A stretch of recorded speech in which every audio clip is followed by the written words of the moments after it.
Lo que se repudia de este megaproceso es precisamente el hecho de haberse llevado adelante con una legislación antiterrorista, con un fuero antiterrorista, especializado solamente en el delito de terrorismo, es decir, que no ve otros casos, lo que significa que es un fuero ad hoc para condenar con penas draconianas que van de 20 años como mínimo a cadena perpetua.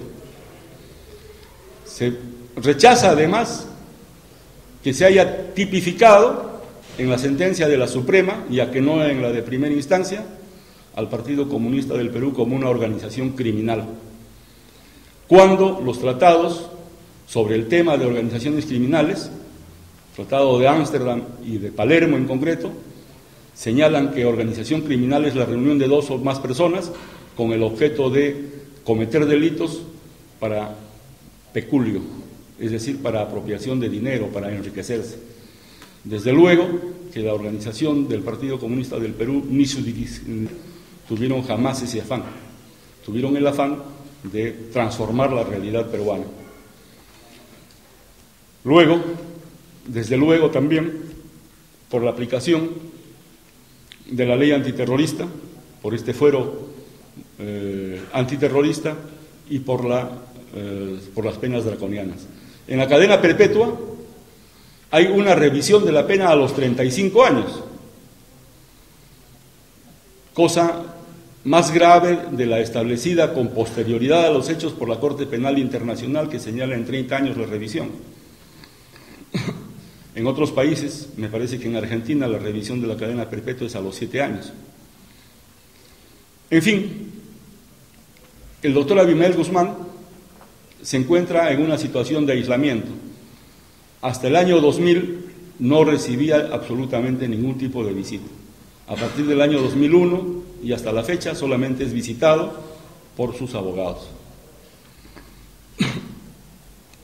La legislación establece que en ese penal de la base naval que debe de cerrarse, solamente pueden visitar a los internos los familiares directos, es decir, los padres y los hijos. Obviamente un hombre de 75 años como es el doctor Abimael Guzmán ya no tiene padres y tampoco tuvo hijos. En consecuencia, no puede recibir visita de familiares. Está prohibida la visita de amigos. Muchos periodistas nos hicieron llegar cartas con el objeto de obtener una entrevista con el presidente Gonzalo, doctor Abimael Guzmán, y sin embargo esto nunca pudo ser porque está en situación de aislamiento. Él está en una zona separado de los demás internos, inclusive del penal naval. Con relación a los otros prisioneros y prisioneras, se encuentran en situaciones igualmente dramáticas, no en el mismo nivel que el doctor Abimael Guzmán en cuanto a la severidad, pero están privados de los más elementales derechos como beneficios penitenciarios, etc. Para obtener una libertad por liberación condicional tienen que haber transcurrido 3/4 partes de la pena. En una pena de 25 años eso significa más o menos 18, 17 años de prisión efectiva. Por ello, y teniendo en cuenta que en 1992 ocurrió un giro estratégico en la Revolución Peruana, con la captura de la Dirección Central del Partido Comunista del Perú, Estado Mayor de la Revolución, se planteó conversaciones para un acuerdo de paz con el Estado peruano. Este proceso tuvo 2 rondas de conversaciones. Sin embargo, el Estado peruano lo torpedeaba con el objeto de mantener los gastos de guerra con otros fines. Y también dentro de las filas del Partido Comunista del Perú hubo quienes se opusieron, señalando que debía de proseguirse la guerra, a pesar que no había fuera de las cárceles dirigentes con suficiente capacidad política y experiencia política que pudieran llevarla a su triunfo. En consecuencia, esto no pudo concretarse. Sin embargo, cuando entró el gobierno de transición de Valentín Paniagua, el doctor Abimael Guzmán y la señora Elena Iparraguirre dirigieron una carta con el objeto de que el gobierno, el Estado peruano, asumiera la necesidad de una solución política, una amnistía general y una reconciliación nacional. Fue desoída. Prisioneros de Canto Grande, cuando asumió Toledo, hicieron lo propio, mandaron cartas con el mismo sentido. En vez de ser oídas, Toledo anunció que ningún terrorista iba a salir, a pesar que se había ganado la acción de inconstitucionalidad que permitía nuevos juicios. Y se preocupó de contratar a quienes ahora operan incluso como jueces supremos para que adoptaran medidas necesarias para la complementación de la legislación antiterrorista, de tal manera que efectivamente no pudiera salir nadie. Sin embargo, y a pesar de esa política, obtuvimos la libertad de aproximadamente 2.800 presos políticos. Ahora bien, el asunto está en que se concentra la represión sobre 700 personas en la actualidad, de los cuales, claro, no todos son militantes del Partido Comunista del Perú, también están los militantes del Movimiento Revolucionario Túpac Amaru y masas que están condenadas y que no pueden salir si no cumplen su condena.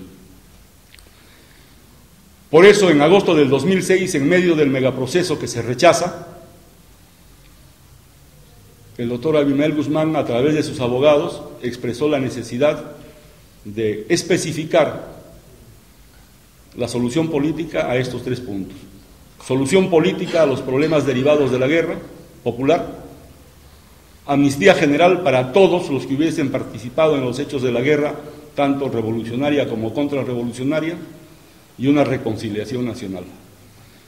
Este problema de la amnistía general está previsto en las convenciones internacionales. Al término de cualquier conflicto interno no internacional, debe dar el vencedor una amnistía general lo más amplia posible. Está establecido en las leyes de guerra. Ya no hay un peligro para el Estado porque no hay quien cuestione armadamente la estabilidad del Estado peruano. Eso es en concreto. Y debería de darse la amnistía. En cuanto a la reconciliación nacional no implica conciliación de clases. Es en relación con un hecho que ha pasado. Es en relación con la guerra y los problemas derivados de ella.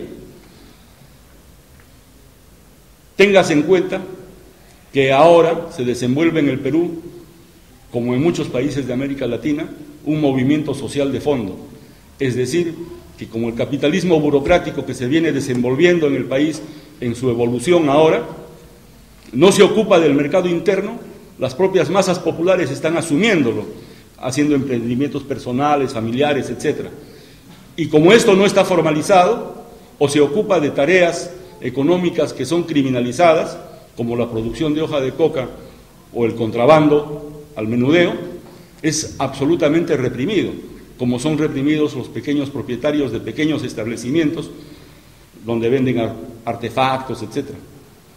La Fiscalía ingresa a las galerías comerciales de los hombres del pueblo y se lleva toda su mercancía, los reprime.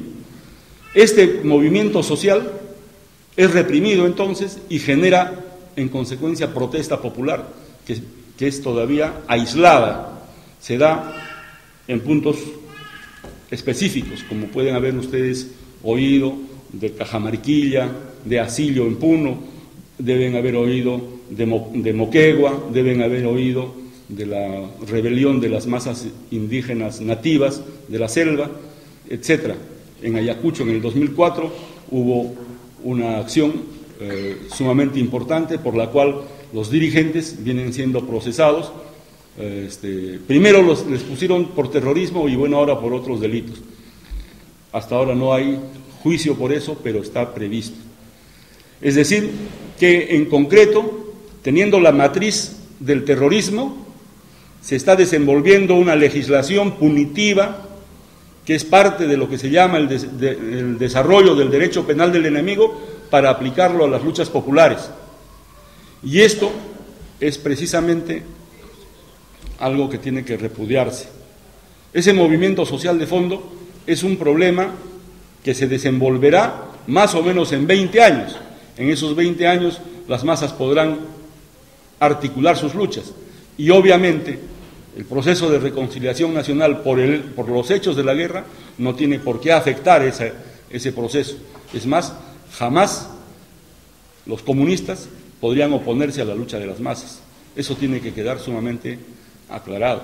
Pero son los comunistas que hicieron la guerra, que hicieron la revolución, quienes ahora sufren esa prisión opresiva, esa situación realmente perversa en el Estado peruano, y merece que se luche por ellos, que se luche por sus libertades, por su amnistía, por una solución política y por una reconciliación nacional. Eso es, me parece que en apretada síntesis, como se dice, podría decirles, y espero sus preguntas en el momento oportuno. No sé si habré ocupado más del tiempo previsto. Muchísimas gracias.